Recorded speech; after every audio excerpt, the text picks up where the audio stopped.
നമസ്കാരം. Revenue information ബ്യൂറോയിലേക്ക് സ്വാഗതം. Revenue വാർത്തകൾ.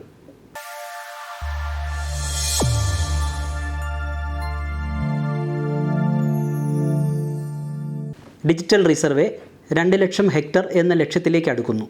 എല്ലാവർക്കും ഭൂമി, എല്ലാ ഭൂമിക്കും രേഖ, എല്ലാ സേവനങ്ങളും സ്മാർട്ട് എന്ന ലക്ഷ്യത്തോടെ സംസ്ഥാനത്ത് 2022 നവംബർ 1 മുതൽ ആരംഭിച്ച ഡിജിറ്റൽ റീസർവേ പ്രവർത്തനങ്ങൾ 2 ലക്ഷം ഹെക്ടർ വിസ്തീർണത്തിലേക്ക് അടുക്കുന്നു. ശനിയാഴ്ച 1,95,000 ഹെക്ടർ ഭൂമിയിലെ ഡിജിറ്റൽ റീസർവേ പൂർത്തിയായി. ആദ്യഘട്ടത്തിൽ സർവേ ആരംഭിച്ച 200 വില്ലേജുകളിലെ 52 എണ്ണത്തിൽ സർവേ നടപടികൾ മുഴുവൻ പൂർത്തിയാക്കി.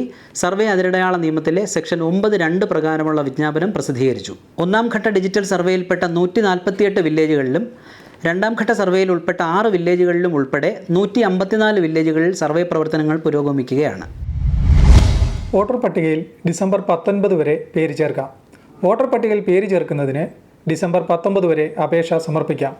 ജില്ലാ കളക്ടർ ജെറോമിക് ജോർജിൻ്റെ അധ്യക്ഷതയിൽ തെരഞ്ഞെടുപ്പ് സ്പെഷ്യൽ സമ്മറി റിവിഷൻ യോഗം കളക്ടറേറ്റിൽ ചേർന്നു.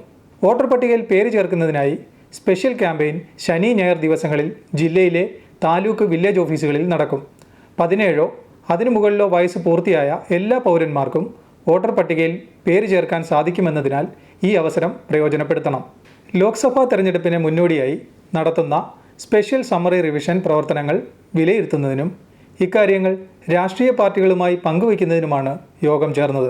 വോട്ടർ പട്ടിക പുതുക്കൽ ജോലികൾ നടക്കുന്നതിൻ്റെ ഭാഗമായി ബൂത്ത് ലെവൽ ഓഫീസർമാർ ബൂത്തുകൾ തുറന്ന് പ്രവർത്തിപ്പിക്കുന്നതിനും ജില്ലാ കളക്ടർ നിർദ്ദേശം നൽകി. തെരഞ്ഞെടുപ്പ് വിഭാഗം ഡെപ്യൂട്ടി കളക്ടർ സബിൻ സമീദ്, തഹസിൽദാർമാർ, വിവിധ രാഷ്ട്രീയ പാർട്ടി പ്രതിനിധികൾ തുടങ്ങിയവരും പങ്കെടുത്തു. 7 ജില്ലകളിൽ നവകേരള സദസ് പൂർത്തിയായി. എറണാകുളം ജില്ലയിലെ പര്യടനം തുടരുന്നു. ഇടുക്കി ജില്ലയിലെ പര്യടനം ഡിസംബർ 10 ഞായറാഴ്ച ആരംഭിക്കും. നവകേരള നിർമ്മിതിയുടെ ഭാഗമായി ഇതിനകം സംസ്ഥാന സർക്കാർ നടത്തിയ മുന്നേറ്റങ്ങളെക്കുറിച്ച് സംവദിക്കുന്നതിനും സമൂഹത്തിൻ്റെ ചിന്താഗതികൾ അടുത്തറിയുന്നതിനുമായി മുഖ്യമന്ത്രിയുടെ നേതൃത്വത്തിൽ മന്ത്രിസഭാംഗങ്ങൾ പങ്കെടുക്കുന്ന നവകേരള സദസ് 7 ജില്ലകളിൽ പര്യടനം പൂർത്തിയാക്കി. എറണാകുളം ജില്ലയിലെ പര്യടനമാണ് ഇപ്പോൾ നടന്നുകൊണ്ടിരിക്കുന്നത്. ഞായറാഴ്ച നവകേരള സദസ്സിൻ്റെ ഇടുക്കി ജില്ലയിലെ പര്യടന പരിപാടി ആരംഭിക്കും. നവംബർ 18 കാസർഗോഡ് ജില്ലയിലെ മഞ്ചേശ്വരം നിയോജക മണ്ഡലത്തിൽ നിന്നും ആരംഭിച്ച നവകേരള സദസ് ഞായറാഴ്ചയോടെ 88 നിയോജക മണ്ഡലത്തിലെ പര്യടനം പൂർത്തിയാക്കും. ഡിസംബർ 1 മുതൽ 3 വരെ പാലക്കാട് ജില്ലയിലും 4, 5, 6, 7 തീയതികളിൽ തൃശ്ശൂർ ജില്ലയിലും നവകേരള സദസ്സ് വിവിധ നിയോജക മണ്ഡലങ്ങളിലായി പര്യടനം നടത്തി.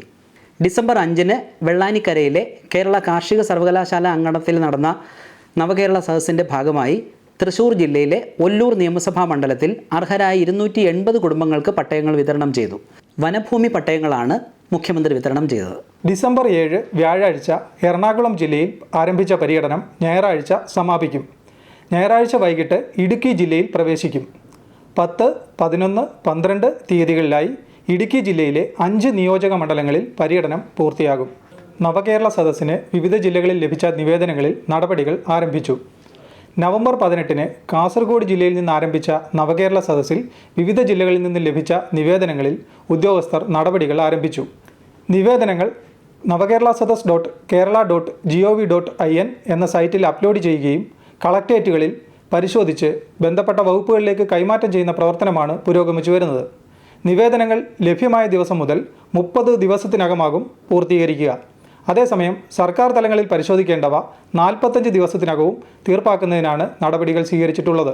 പൊതുജനങ്ങൾക്ക് നിവേദനത്തിൻ്റെ നിലവിലെ സ്ഥിതിയും പരാതി ഏത് വകുപ്പാണ് കൈകാര്യം ചെയ്യുന്നതെന്ന കാര്യവും അറിയാൻ നവകേരള സദസ് .kerala.gov.in എന്ന സൈറ്റിൽ പരാതി സ്ഥിതി എന്ന വിഭാഗത്തിൽ ക്ലിക്ക് ചെയ്ത് രജിസ്റ്റർ നമ്പർ അല്ലെങ്കിൽ മൊബൈൽ നമ്പർ നൽകിയാൽ മതിയാവും. ഒല്ലൂർ നിയോജക മണ്ഡലത്തിലെ നവകേരള സദസ്സിന് മുന്നോടിയായി നടന്ന സംഗീത വിരുന്ന് ഏറെ ഹൃദ്യമായി.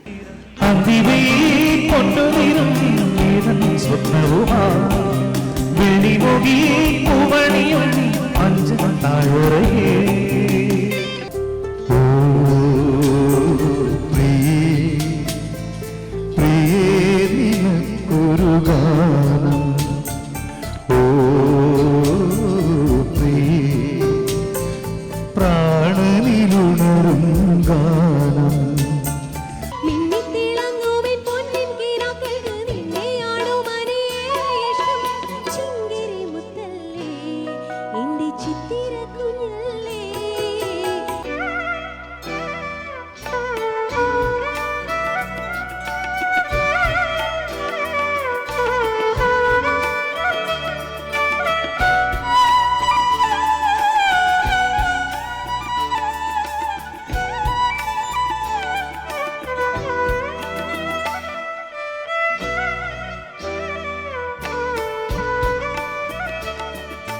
സുപ്രസിദ്ധ സംഗീത സംവിധായകൻ ഔസേപ്പച്ചൻ നേതൃത്വം നൽകി പ്രശസ്ത പിന്നണി ഗായകൻ സുധീപ് കുമാർ ഉൾപ്പെടെയുള്ള ഗായകരാണ് ഗാനങ്ങൾ ആലപിച്ചത്. സംഗീത വിരുന്നിന് ആമുഖവും പരിചയപ്പെടുത്തലുമായി ജയരാജ് വാര്യറും ചേർന്നതോടെ ഇത് വേറിട്ടൊരനുഭവമായി മാറി.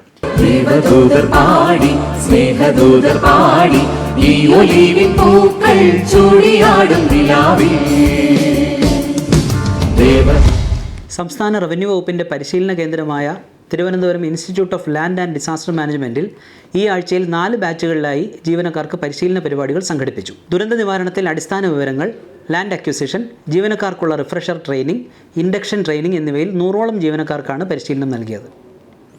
ഇതോടെ ഈ ബുള്ളറ്റിൻ പൂർണ്ണമാകുന്നു. നമസ്കാരം.